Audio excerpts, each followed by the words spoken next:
Thanks for joining us for CBN News Today. I'm Charlene Israel. A historic drought in California is confronting authorities with the worst water shortage in more than a century. The parched state has seen little to no rain this year, affecting residents, farmers, and soon possibly even the rest of the country. Caitlin Burke reports.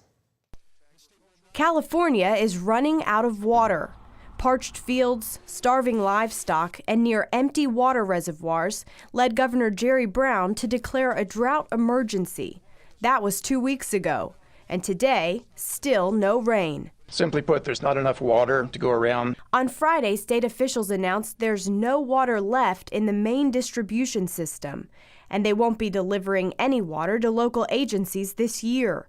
Instead, those users will have to rely on other supplies. Today's actions mean that everyone, farmers, fish, people in our cities and towns, will get less water as a result.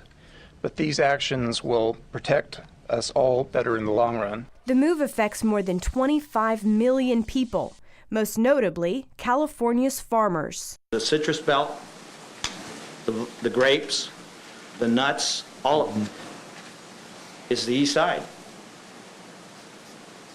When you take them to zero water allocation, which is what's going to happen here, it's going to be a major crisis for those cities. The impact could spread across the country, pinching the nation's food supply. This year, we'll see maybe a little less product or maybe a little smaller. If we have another year like this, though, it will be a tragedy. California has already experienced 3 years of below normal rain and snow. Now, 17 communities and water districts are within 100 days of completely running out of water.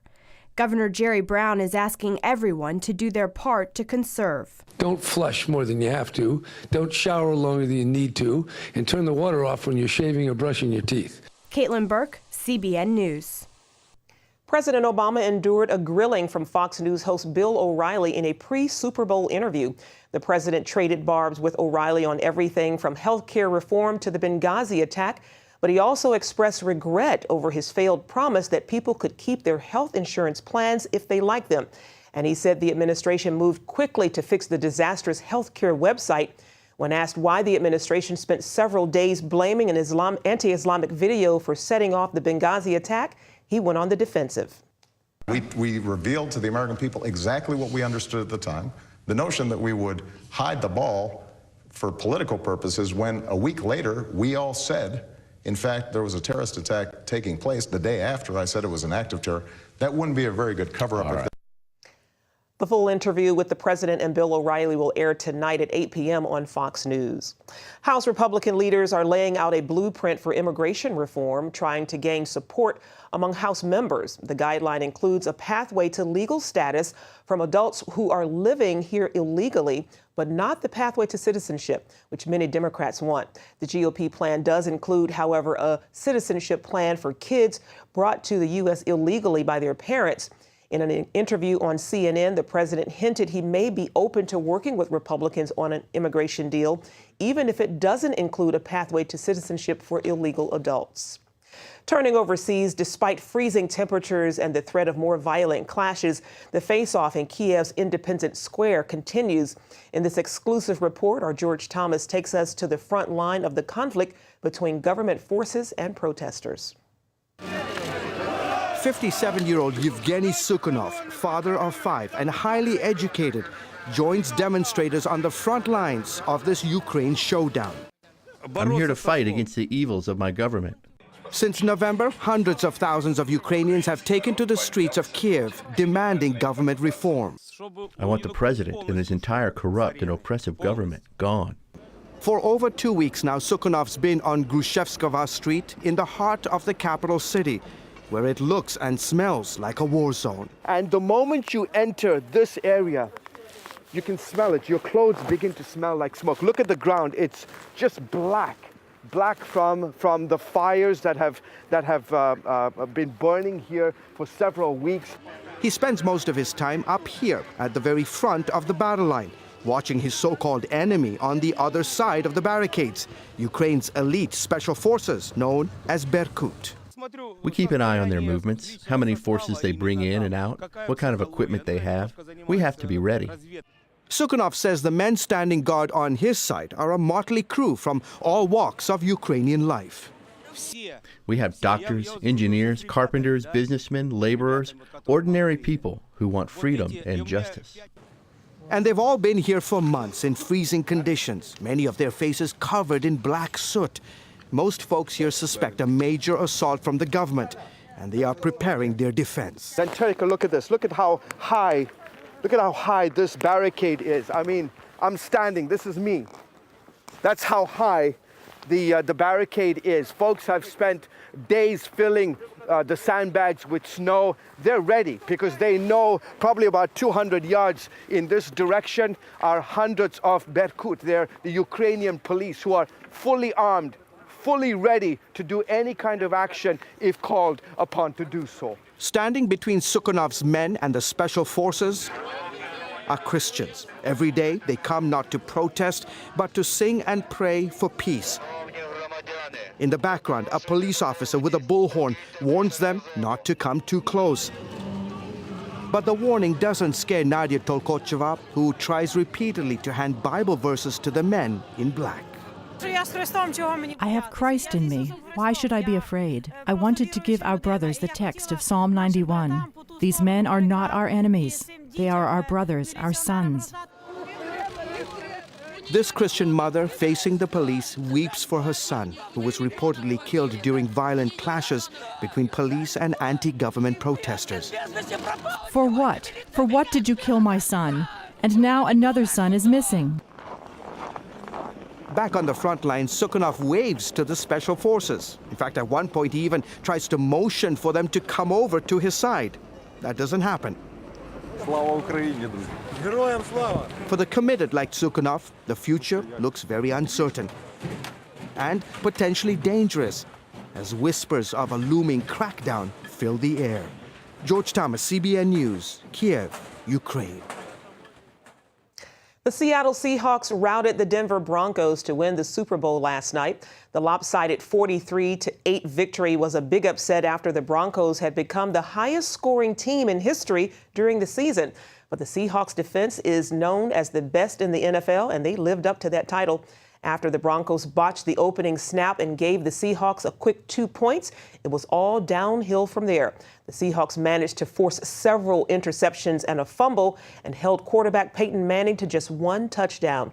Seahawks quarterback Russell Wilson not only led his team to victory, but as the game ended, he also led fellow Christians to kneel and pray, giving glory to God. From the Super Bowl to the West Bank, Hollywood star Scarlett Johansson found herself in the middle of two controversies. Her commercial for an Israeli soda maker almost didn't air during the Super Bowl. But the bigger controversy is how a growing boycott of Israel is affecting businesses that actually help Palestinians. Chris Mitchell has the story from factory just outside of Jerusalem. Saving the world. Here's one commercial millions saw during the Super Bowl. Mix in the perfect flavor. Look, a soda that's better for you and all of us. Johansson endorses SodaStream and for years served as a spokesperson for Oxfam, a group fighting global poverty. But Oxfam recently told Johansson her work with SodaStream was incompatible because it operates a factory in what they call the occupied West Bank. This is the plant at the heart of the controversy. It's about a 20-minute drive outside of Jerusalem, and it's become the target of the BDS movement. BDS means boycott, divestment, and sanctions. The factory employs 1,300 workers. 500 of them are Palestinian. Some in the BDS movement and groups like Oxfam would like to shut the factory down. SodaStream CEO says they should come to his factory. I say they should come here and look my workers in the eye and then tell me that they want to close the factory. Because, you know, it's easy to want to close the factory when you're sitting behind an Oxfam desk in New York or wherever they sit and claim that we are the ones who are hurting human rights. Oxfam claims businesses such as SodaStream further the ongoing poverty of the Palestinian communities that we work to support. Yet SodaStream workers, who make 3 to 4 times what other Palestinians make in the West Bank, tell a different story. We love SodaStream. We need SodaStream. Where do we go after this job? No work on outside. No work on outside. In the SodaStream, everything is easy here. I'm the only boy in the family, so I have to work in the work like this. I'm lucky to find a job like this. Every day I tell my friends also come and work here. Johansson stood with SodaStream's Palestinian workers and resigned from Oxfam. The actress said she and Oxfam have a fundamental difference of opinion in regards to the boycott, divestment, and sanctions movement. Finally, someone like Scarlett has the courage to stand up to that very popular type of joining the boycott type of apartheid type of language and see that there's a smarter way to bring people together and promote peace. In the meantime, Israeli Prime Minister Benjamin Netanyahu rejected U.S. Secretary of State John Kerry's warning that if peace talks with the Palestinians fail, the BDS movement will severely hurt the Jewish state. At SodaStream, Birnbaum says his factory promotes biblical peace. In Hebrew, from the book of Isaiah, and they shall transform their swords into plowshares. And that's what we do here. This factory used to be a munitions factory of the Israeli military, and we converted it into a food factory. So instead of making weapons, we make soda makers. And we don't want to make it on our own, we want to make it together with our Palestinian brothers who live right here in this neighborhood, side by side with Jews. And every day we're proving that peace can happen and peace will happen in the Middle East. Chris Mitchell, Mishor Adumim, Israel. Friends, family, and fans of actor Philip Seymour Hoffman are mourning the actor's untimely death today. The 46-year-old was found dead in his apartment Sunday morning, the victim of a suspected drug overdose. A police official told ABC News a syringe was in Hoffman's arm and packets of what they suspect is heroin nearby. In May of last year, Hoffman admitted he had recently spent 10 days in rehab for drug abuse. The results of a medical exam will be released today. Over the course of his career, Hoffman appeared in more than 50 films. He received an Academy Award for his portrayal of Arthur Truman Capote.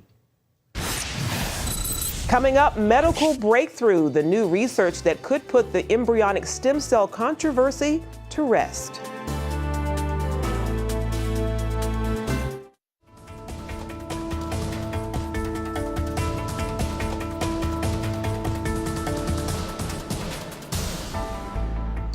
The abortion rate has dropped to its lowest level since 1973. That's according to a new report from the Guttmacher Institute, the research arm of Planned Parenthood. The latest national survey shows the number of abortions dropped by 13% between 2008 and 2011. The study suggests longer-acting contraceptives are reducing the number of unwanted pregnancies. Many states have enacted tougher abortion laws, but most did not go into effect before 2011. New hope for people suffering with some of our most devastating diseases. Scientists have discovered a surprising new method of turning ordinary cells into stem cells. Lori Johnson explains. American and Japanese researchers found that by taking ordinary blood cells from the spleens of mice and exposing them to acidic liquids for 30 minutes, amazingly, those cells were turned into stem cells. That means they were reversed into an undecided state where they could be reprogrammed into any type of healthy cell to grow and repair parts of the body that are damaged. When I encountered this news, it was unbelievable. And then I go into detail about results, and I found that it can be believable. Researchers are now studying whether the technique works in human cells. If it does, there could be a fast, cheap, and ethical way to grow tissue to treat illnesses like diabetes, Parkinson's disease, or Huntington's disease, which is what Michael Hinshaw has. I can't even stand still talking to you right now. Really? Yeah. You can see I'm shaking, you know? That's the disease. There's even hope it could restore a sense of touch to people with paralysis. Imagine not being able to touch your child. Imagine not being able to touch your spouse. How devastating that would be. This new method of harvesting stem cells is good news for people with ethical concerns about getting them from human embryos, but it raises new concerns about possibly opening a pathway to cloning people. Since stem cells have the ability to regenerate the body, that technology could be used in many ways. Lori Johnson, CBN News. Up next, it's a modern-day gold rush as a new generation of prospectors is finding fortune beneath the plains of North Dakota. See the oil boom that has transformed one state. The price of oil may be going down in the years ahead. Iraq and Iran are planning to work together to become a new superpower in the world oil market and challenge Saudi Arabia at the top of Organization of Petroleum Exporting Companies. Iraq and Iran together have more oil reserves than Saudi Arabia, but both countries still have a long way to go and several obstacles to overcome to make their plan work. America is developing its own oil reserves and resources in a place you might not expect it, North Dakota. As David Brody tells us, an oil boom is turning the state into a land of prosperity. History books tell us about the famous California gold rush in the 1800s when people headed west to strike it rich.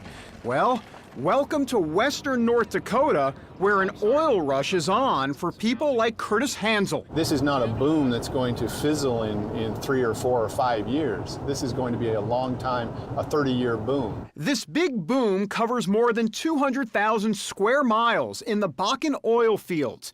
Now, this isn't a Beverly Hillbilly strike because the oil is actually in underground rock. New drilling technology called fracking means that the roughly 170 billion barrels of crude oil can now be unearthed.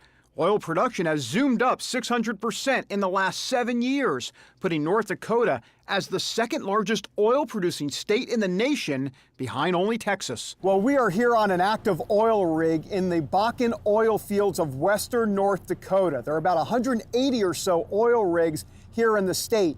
And one reason many families are coming specifically here to the western part of the state is because of all of the economic possibilities. In many oil operations, workers keep their family and home in another state. But in this case, many families choose to live here permanently. Curtis Hansel left his Utah real estate job and brought his family here 2 years ago. I realized that this was an opportunity to get in on the cusp of something that I think will be good for us in the long run. It's been good for the Hansel family and many others. The average oil worker out here makes $112,000. Beginners start at $66,000. And even those not in the oil business are making more. The population increase means more demand. So the local McDonald's and Walmart are hiring workers starting at $14 an hour. And many times they add a healthy signing bonus just for agreeing to work there. On the other end of the scale, the number of North Dakota millionaires has climbed rapidly. Last year, the state ranked 43rd in millionaire households. Now, they're up to 29th on the list and climbing. We have been able to live very comfortably, enjoy some things, for instance, vacations, those kinds of things, and still put a good chunk of money away for the future. And there's more good economic news here. A staggering low 3% unemployment rate, 75,000 jobs created in the past few years, and a state economy growing at 5 times the national average. All of this has led to some growing pains, however. Dennis Johnson is mayor of Dickinson, a town where the oil boom has been a mixed blessing. The majority of the people, probably somewhere around 60 to 70%, are positively impacted by the oil development. But there's probably a minority of 30 to 40% that it's a negative impact. Take housing, for example. Demand is so great that 2-bedroom apartments that used to rent for $500, they're now going for close to $2,500. It's increased our housing costs quite a bit, and I feel sorry for people that don't have the big oil jobs. And the increase in people has led to more crime, especially among the young single men hoping to strike it rich. It's a scary place out here for women. And when girls come out here now, they think it's flattering like I did when I first got out here. And I very quickly reassure them that it's not, and they need to be very careful because these guys they'll take advantage of you. There's no doubt this Bakken oil field area has challenges, but for Curtis Hansel and families like his, the positives surely outweigh the negatives. If we do our part, that God will take care of us.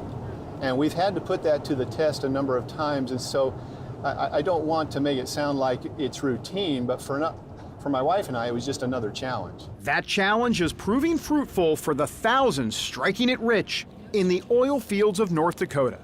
David Brody, CBN News, in western North Dakota. Finally, a 10-year-old Michigan boy is being hailed a hero after helping save an elderly neighbor. The 80-year-old woman had slipped in her garage and was unable to get up. She thought she was stuck there, but because of the persistence of Danny DePietro, she was rescued. It was like late at night and it was super cold out. And their garage was open and something just didn't feel right. I was like, can you just go up there to check it out? He said, you know, can we go up to the condos? The garage door is open and I think there's a dog out. And I said, it's okay. I said, you know, there's a lot of little dogs and no one's gonna leave their dog out in this cold. I just thought it was like a dog. So he walked in the living room and came back. He said, no, can we just go up there? Because it's, you know, something's not right. And Danny's instincts were right. Doctors say if she had been there for even another hour, the cold temperatures could have killed her. God bless this little boy. Well, that's going to do it for now on CBN News Today. You can find more of our exclusive coverage of the issues you care most about at cbnnews.com. We hope you join us next time. Have a great day. God bless.